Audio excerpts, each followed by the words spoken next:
Hi there, I'm the real Jason Duncan, and you've tuned in again for another weekly wisdom for business leaders, where I take a single proverb from the book of Proverbs written by King Solomon some 4,000 or 5,000 years ago, and I try to pull out the little nuggets of wisdom for you as a business leader, as an entrepreneur.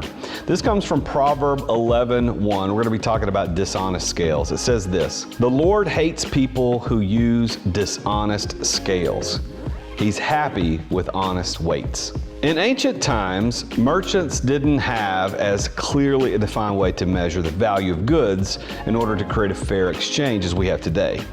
Today, we exchange a $10 bill for something that we perceive to be valued at $10, and the fair exchange is complete. But before this monetary system was perfected, scales were used as a means to determine the value of certain items like crops or cloth or other goods in order to create a fair exchange between merchants and buyers. The merchants would have a scale at the ready to weigh the goods before an exchange was finalized.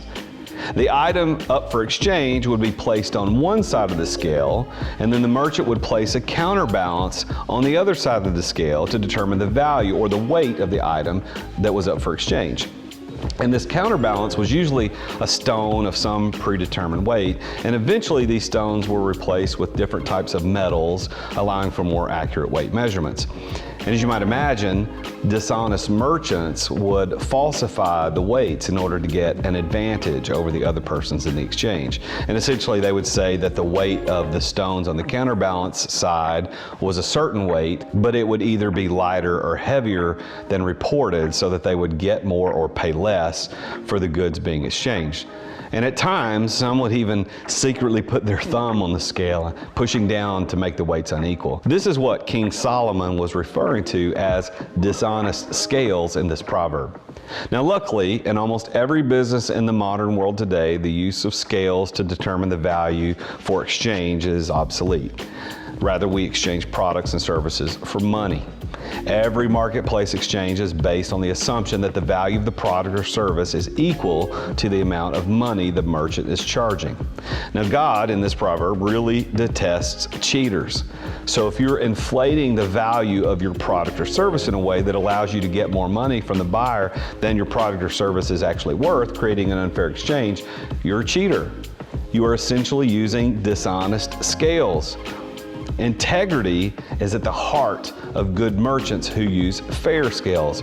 Everyone wants a fair exchange. Everyone is willing to pay $10 for an item they perceive to be worth $10. This honest scale treatment in the marketplace not only makes buyers and sellers happy, it makes God happy. As a leader, you should pay attention to the scales that your marketing and sales departments are using in the marketplace. Pay attention to the methods that overinflate the value of what you're selling. Remember, God hates people who use dishonest scales. If you would like a free coaching session with me, the real Jason Duncan, to go over what you're dealing with as a leader or an entrepreneur, I want you to go to therealjasonduncan.com/free coaching. Every single week, I give 1 hour free coaching away to an entrepreneur somewhere in the world. I deal with their real entrepreneurs dealing with real issues. And if you would like to apply for that, go to therealjasonduncan.com/free coaching. Please follow me on Instagram or LinkedIn at The Real Jason Duncan. And if you haven't yet subscribed to my YouTube channel, please do so. It's at youtube.com/C for channel/The Real Jason Duncan. Make sure you hit the subscribe button and the bell icon so you're notified of this content. Every single Monday, I release one of these videos just like this called Weekly Wisdom for Business Leaders at the hashtag Weekly Wisdom to help you be a better leader. I'll see you next week, and until then, remember, Jesus is King.